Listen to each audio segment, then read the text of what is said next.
Miss হবে না আপনার পছন্দের টিভি শো। দেখুন জি5 অ্যাপে একদম ফ্রি। এই আমার বউয়ের যে বয়ফ্রেন্ডের কথা বলছি, শতদ্রু স্যার ওর নাম, ওরা দুজনে ওই বাড়িতে খুব মানে অন্তরঙ্গ অবস্থাতে আমরা দেখতে পাই স্যার। আমরা সেই ঘটনার সাক্ষী ছিলাম স্যার। ছেলেটা প্রথম থেকে খুব গোলমালের ছিল স্যার। এই আমার এক্স ওয়াইফ ওই ছেলেটার হাত দিয়ে আমাদের বাড়ি থেকে সোনা গয়না সব পাচার করছিল। হ্যাঁ, ধরা পড়ে গেছিল। তো ধরা পড়ে গেছিল? ধরা তো পড়েনি, প্রমাণ হয়ে গিয়েছিল যে ওর কাছে কিছুই নেই, রাইট?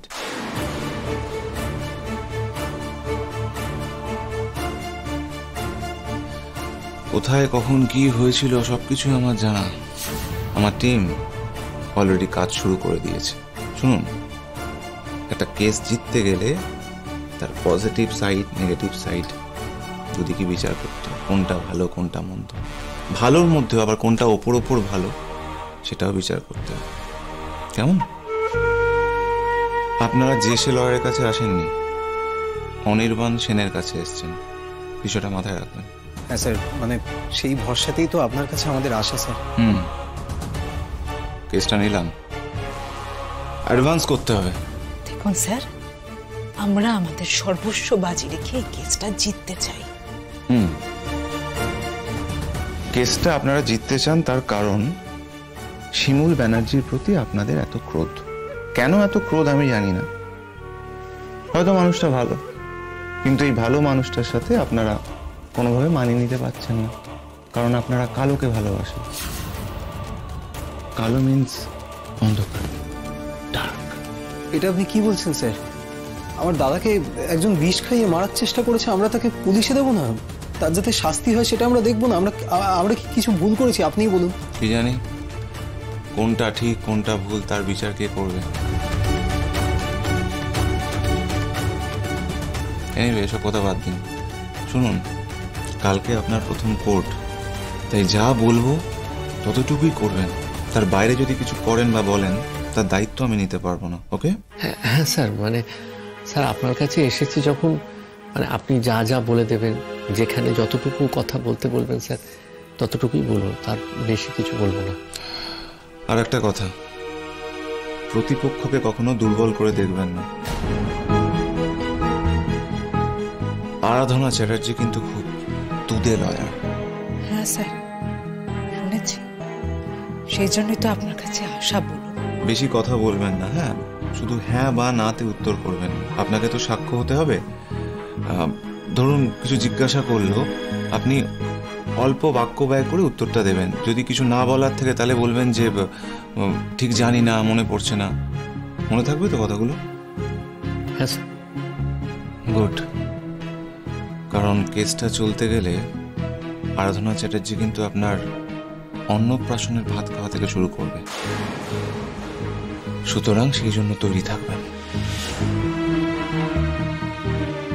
স্যার, আমার না প্রচন্ড নার্ভাস লাগছে। আপনার নার্ভাস লাগছে কেন? আপনি কি অন্যায়টা করেছেন বাই চান্স?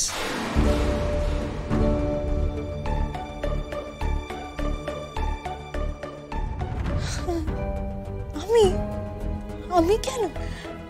আমি কিসের জন্য করতে যাব স্যার? আপনি হঠাৎ আমাকে, দেখুন স্যার কি বলছেন? আপনি এত নার্ভাস হয়ে যান কেন বলুন তো কথায় কথায়? এত কাজ করছেন, এত খেল দেখাচ্ছেন, এত নার্ভাস হলে চলে? স্টেডি থাকতে হবে, স্টেডি থাকতে হবে। কোর্টে তো সাক্ষ্য টাক্ষ্য দিতে হবে নাকি? বুঝে শুনে কথা বলবেন, তখন নার্ভাস হলে চলবে না। আরাধনা চ্যাটার্জি সাংঘাতিক মহিলা। যদিও আমি থাকবো, কিন্তু তাও কথা তো আপনাকেই বলতে হবে। আপনি যদি একটা ব্লান্ডার করেন তাহলে কিন্তু আমার পক্ষে সামলানো খুব মুশকিল হয়ে যাবে। ওই আরাধনা চ্যাটার্জি যদি একবার আপনার টুটি চেপে ধরে, আপনার একটা ভুলে আপনি আর বেরোতে পারবেন না। So it's a tough fight for us. বিষয়গুলো মাথায় রাখবেন আপনি। হ্যাঁ স্যার, আমরা তৈরি আছি স্যার। সব থেকে বড় কথা, আমার দাদাকে বিষ খাওয়ানো হয়েছে ওর গায়ে হলুদের দিন।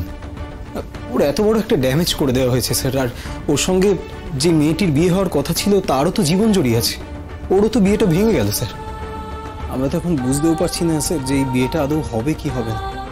দেখুন ক্ষতিটা তো ক্ষতি না, মানে বিয়েটা বড় কথা নয়, কিন্তু আমার দাদার প্রাণটাই তো চলে যেত। আপনি তো নিজেই দেখছেন স্যার দাদাকে কি অবস্থা এখানে নিয়ে এসেছি, ও যে কবে পুরোপুরি সুস্থ হবে সেটাও আমরা কেউ বুঝতে পারছি না। তো অনেক কষ্ট করে স্যার আপনার চেম্বারে আমরা এখানে নিয়ে এসেছি ওকে। তার মানে আপনি এরকম কিছু করবেন না তো যে কেসের দিনে আপনি কোর্টে গেলেন না, আপনার শরীর খারাপের দোহাই দিয়ে ডোবাবেন না তো? আপনি যদি ওখানে অনুপস্থিত থাকেন তাহলে কিন্তু কেসটা সামলানো মুশকিল হয়ে যাবে, আমি আগে থেকেই বলে দিচ্ছি। না না না স্যার, স্যার আমি যে ঠিক আছে, ঠিক আমি স্যার আমার দেহে যতক্ষণ প্রাণ আছে স্যার আমি লড়ে যাব স্যার। আমি এর শেষ দেখতে চাই, এই শিমুলের শাস্তি দেখতে চাই, যে অন্যায় করেছে তার শাস্তিটা দেখতে চাই স্যার। আপনি জানেন না ও কিন্তু আমার উপর অনেক অন্যায় করেছে স্যার, অকারণে আমার উপর অন্যায় করেছে। অকারণে কিরকম? হ্যাঁ অকারণে স্যার, অকারণে। স্যার আমি যে টাকাটা মাইনে পাই সেই টাকাটার 50% টাকা আমাকে প্রত্যেক মাসে দিয়ে দিতে হয় স্যার। ও কিন্তু জোর করে আমার কাছ থেকে নেয়। ও আমার এই মা আর বোনের জন্য এই টাকাটা আমাকে দিতে হয়। দেখুন, আপনি নিজে মুখে স্বীকার করলেন যে শিমুল ব্যানার্জি টাকাটা নিজের জন্য নেন না। নেয় স্যার। হ্যাঁ নেয়? এই কথাগুলো আবার কোর্টে সবার সামনে বলবেন না, গন্ডগোল হয়ে যাবে, বিরাট গন্ডগোল। না স্যার, মাথা খারাপ নাকি? না স্যার, তাই কখনো কেউ বলে? স্যার আসলে আপনি বললেন তো মানে সব সত্যি কথাগুলো বলতে, সেই জন্যই স্যার বলছিলাম। আসলে ও আমার মায়ের জন্য বোনের জন্য টাকাটা নিত ঠিকই, কিন্তু স্যার খরচাপাতিটা তো ও নিজেই করত। এর মধ্যে স্যার কত টাকা ও খরচা করে ফেলেছে জানেন? টাকা তো খরচ করারই জন্য। এনিওয়ে, যে কথা বলবেন দায়িত্ব নিয়ে বলবেন, কেমন? আপনার কথার যদি কোনো দায়িত্ববোধ না থাকে তাহলে কিন্তু আপনি ফেঁসে যাবেন। আগে থেকেই আপনাকে সাবধান করে দিচ্ছি, ওকে? আপনাদের সকলকে বলছি, মেপে কথা বলবেন, লুজ স্টক করবেন না। আরাধনা চ্যাটার্জিকে লুজ বল দেয়া মানে কিন্তু বিপদ বাড়বে, বেরোনো মুশকিল হয়ে যাবে। হ্যাঁ, তাই যতটুকু বলবো অতটুকুই বলবেন। চলুন, কাল দেখা হচ্ছে 12টার সময়। হ্যাঁ থ্যাংক ইউ। হ্যাঁ হ্যাঁ স্যার, ওই টাকাটা রেখেছি, এখানে রাখছি। থ্যাংক ইউ স্যার, দেখা হচ্ছে। আসি স্যার, থ্যাংক ইউ স্যার।